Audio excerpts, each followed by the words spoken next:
Leah Ayatollah Khamenei.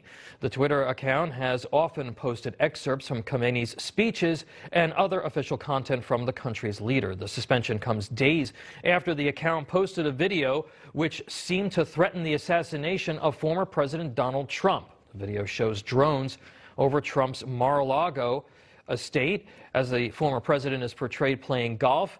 Agents are shown hacking into his security and attacking him, with the caption, "Revenge is definite." Joining us now for a reaction and the discussion of a very busy week in Washington, Texas Congressman Brian Babin and New York Congressman Andrew Garbarino. Welcome to you both. Great to be with you. Happy to be here. Congressman Babin, I'll start with you. We just heard this.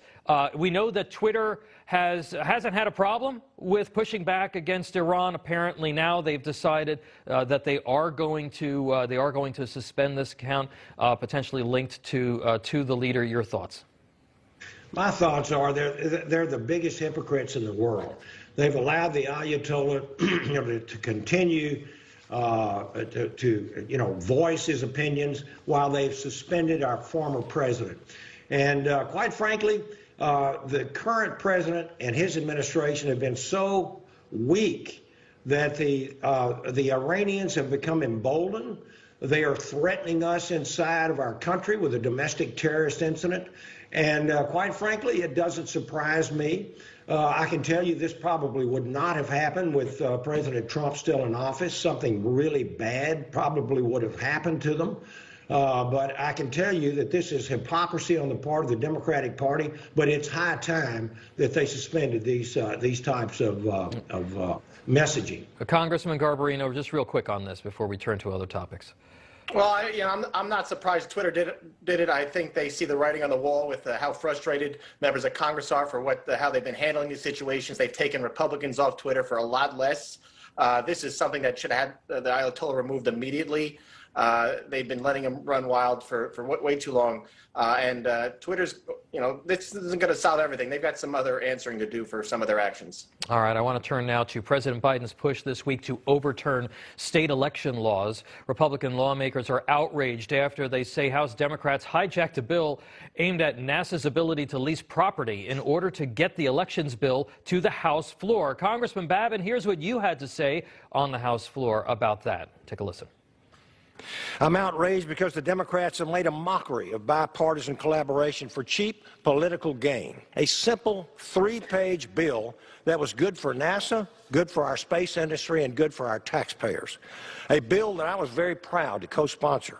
Now, in the dark of night, this bill has been hijacked and mutilated to become the latest iteration of the Democrats' federal takeover of our election system, a wolf in sheep's clothing. Congressman, what happened here? I mean, this is, you want to talk about desperation, Congressman Babin. What did they do here? Just real quick, what were the tactics that were used to try and ram through this voting bill?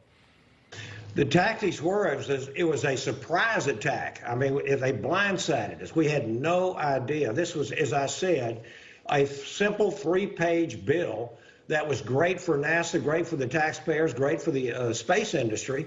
I happen to be the ranking member on the Subcommittee on Space and Aeronautics.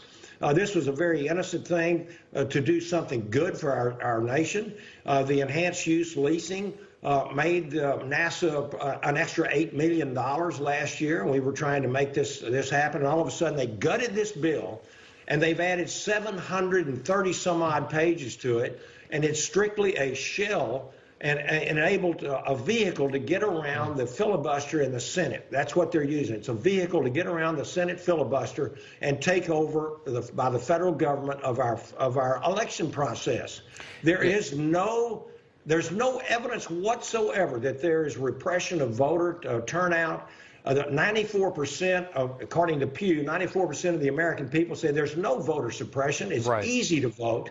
And quite frankly, this is just a trick, a deceitful trick, deception 100% to try to take over our election and get the Democrats a permanent majority and institute and codify all of the bad things that we saw in the election last time in November of 20 and codify them, make them legal. I want to get Congressman Garbarino in here. Yeah, President Biden, even Dick Durbin said that his speech in Georgia earlier this week was over the top.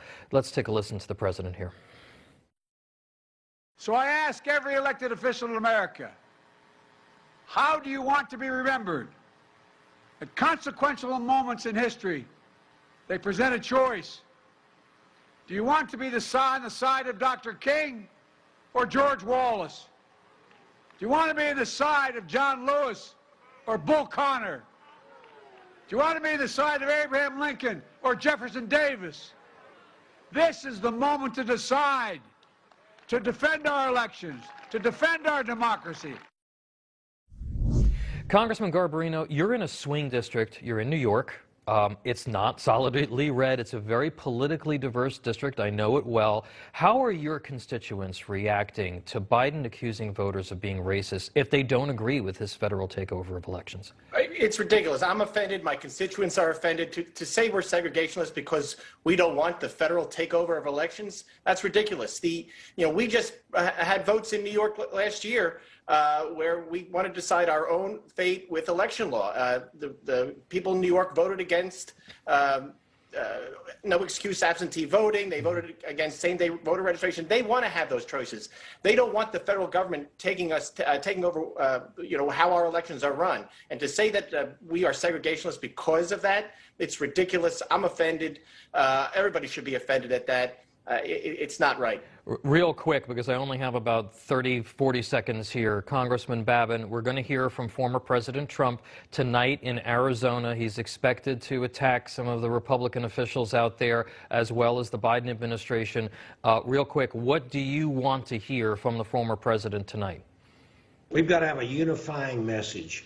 I think there's getting ready to be a red wave completely sweep across this nation in November. We saw this happen in the gubernatorial race in Virginia.